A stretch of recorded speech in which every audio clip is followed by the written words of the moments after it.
Pimples के homeopathic दवाई, मुहासा के इलाज। तेल के अधिक उत्पादन के चलते पिंपल्स होखेला जवन की बैक्टीरिया के आकर्षित करेला। शरीर के जवना इलाका में चेहरा, गर्दन, कंधा, पीठ अवुरी छाती जैसन अधिकांश तेल ग्रंथि होखेला, ओ जगह पर पिंपल्स के संभावना ज्यादा होखेला। पिंपल्स के इलाज खातिर होम्योपैथिक दवाई में से कुछ बतावल जा रहल बा।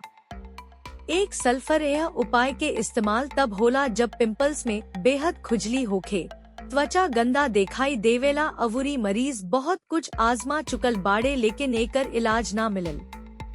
2 नट्रम यो मरीज खाती उपयुक्त बा जवन की अपना आहार में ज्यादा नमक लेवेले। पिंपल्स ज्यादातर गाल पर होखेला अवुरी जरे के सनसनी होखेला।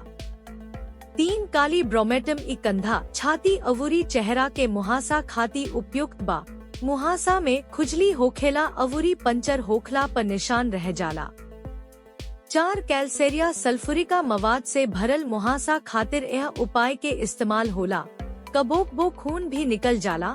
ज्यादातर किशोर लोग में ए प्रकार के मुहासा होखे के संभावना ज्यादा होखेला। ये लोग बेहद दर्दनाक होखेला। 5 सोरेनम जाड़ा के मुहासा के बहुत बढ़िया उपाय, जेकर त्वचा तेलदार, चिकना होखेला, ओकरा खाती उपयुक्त बा। मीट चीज के सेवन से मुहासा बढ़ जाला।